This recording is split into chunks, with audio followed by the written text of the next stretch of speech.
Welcome in. You're listening to Locked On Now NHL, local experts on the biggest stories on the ice. I'm your host, Kainani Stevens. Thank you for making Locked On Now your first listen every single weekday.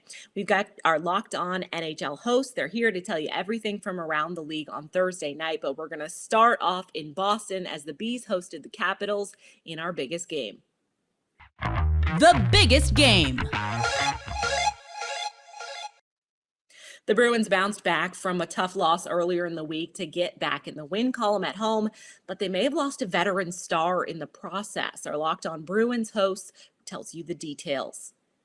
The Boston Bruins overcame an embarrassing loss to the Carolina Hurricanes on Tuesday and rebounded with an impressive 4-3 victory over the Washington Capitals here tonight. This is Ian McLaren, host of Locked On Boston Bruins. Charlie McAvoy played the role of hero, scoring with 45 seconds left in the game to secure the win. Wasn't all good news for the Boston Bruins, as Brad Marchand was forced to leave the game in the second period after being hit by Capitals forward Garnet Hathaway. He was clearly favoring his shoulder and did not look great. Hopefully for the Bruins and their fans, it's something that's only day to day, but we'll have to wait till at least Friday to find out the prognosis. The Bruins were also without Anton Blidh for the third period, so they won this one, playing with only 10 forwards in the third period. Again, Charlie McAvoy with the game winner. The Bruins had gone ahead 3-2 earlier in the frame, but allowed the Capitals to tie it before McAvoy sealed it with 45 seconds remaining in the third period to give the Bruins a much-needed boost. Again, this is Ian McLaren, host of Locked On Boston Bruins. Please do subscribe and listen to the podcast tomorrow for even more reaction on this game. The Dallas Stars came from behind on the road to get the win over the Buffalo Sabres using a full team effort with some of their biggest names leading the way to victory. Locked On Stars recaps how Dallas secured the win post-game.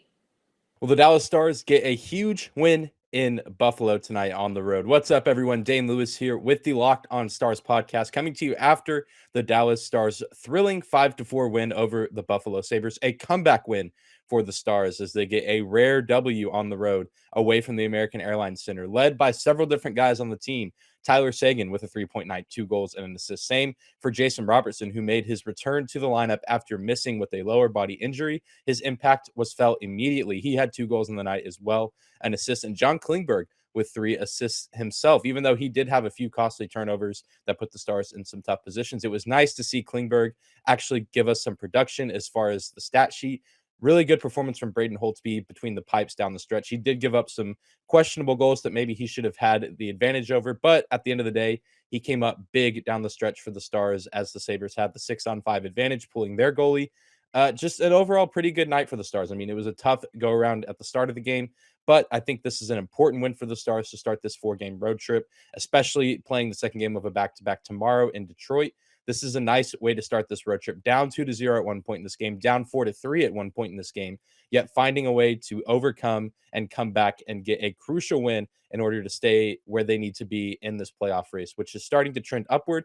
So we'll see how they perform for the rest of this road trip, especially tomorrow night, as they're going to be a little bit winded against the Red Wings. But really, really exciting stuff from the Stars to start out this 4-game road trip. We'll break it all down on tomorrow's episode of Locked On Stars. Coming up, the Flyers' losing streak continues and the Panthers dominant in Edmonton. This and much more on Locked On Now NHL. This episode of Locked On Now is brought to you by Bet Online, the #1 spot for all of your online betting needs, especially now that college basketball is underway and, of course, the NFL playoffs as well. If it's props, odds, whatever you want to do, they have you completely covered. If you sign up today, you can receive your 50% welcome bonus on your first deposit. Just use promo code LOCKEDON to receive your bonus. Again, you can get 50% welcome bonus on your first deposit by using promo code LOCKEDON. Welcome back to Locked On Now NHL. I'm Kainani Stevens. Thank you for making Locked On Now your first listen every weekday. The Panthers had just about everything going for them on Thursday night, and they shut out the Oilers in our best performance. The best performance. Hold up. Florida Panthers stayed hot by beating the Edmonton Oilers in a rout on Thursday. Florida scored 6, while Sergei Bobrovsky worked a clean sheet in net. And Locked On Panthers tells you everything else you need to know from the dominant win. And that is how you bounce back after a rough performance in the first game of this 5-game road trip. What is up, guys? It's Armando Velez from the Locked On Florida Panthers podcast, and the Florida Panthers have defeated the Edmonton Oilers by a final score of 6-0 on the road. The Florida Panthers have been on an upward trajectory while the Edmonton Oilers have been down. While the Edmonton Oilers have been 2-10-2 in their last 14, the Florida Panthers wanted to make sure that they continued this run that they were on previous to this 5-game road trip. And the power play for the Florida Panthers has been half the production on the road than it has been at home. And the Florida Panthers came out big in this one where they got 3 power play goals on 5 attempts. Barkov gets on the score sheet twice in this one.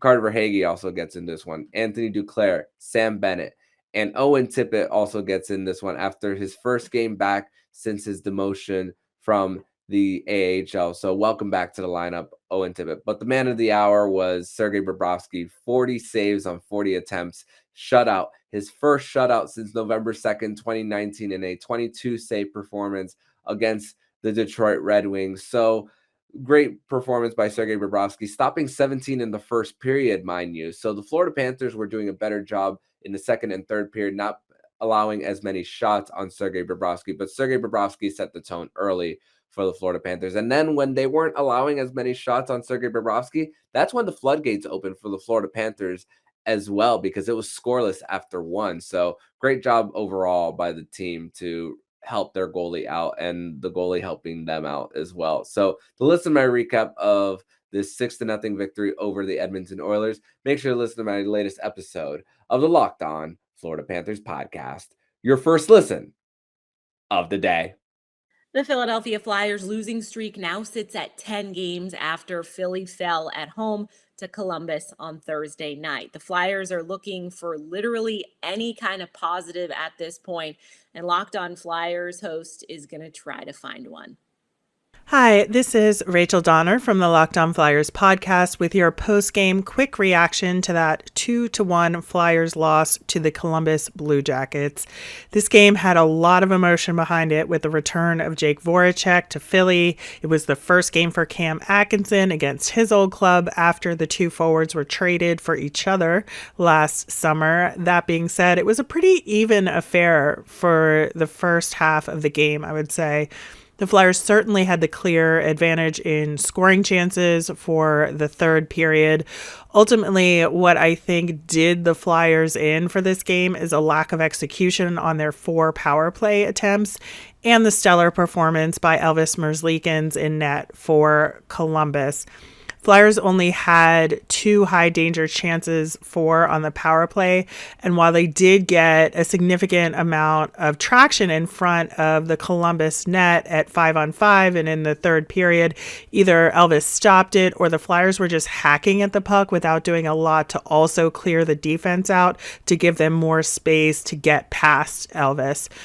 This makes 10 losses in a row for the Flyers. It's the first time in their team history they've had 2 10 or more game losing streaks in a row in the same season.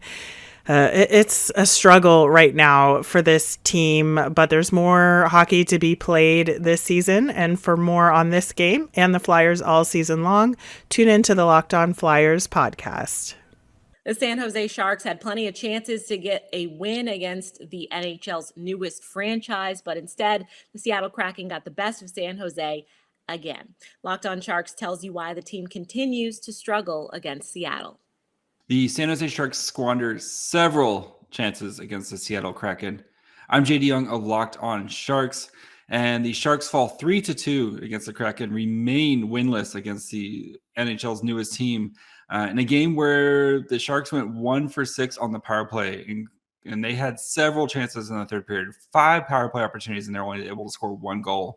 And that's kind of the difference in the game here, where the Sharks were just unable to get their special teams going consistently, and the Seattle Kraken stood tall when they needed to. And it continues to prove where if Tomas Hertl and Timo Meier aren't scoring, then nobody's scoring for the Sharks. We'll have a full breakdown of today's game, where you can find us wherever you get your podcasts, Apple, Spotify, Anchor, and of course, you can subscribe to us on YouTube.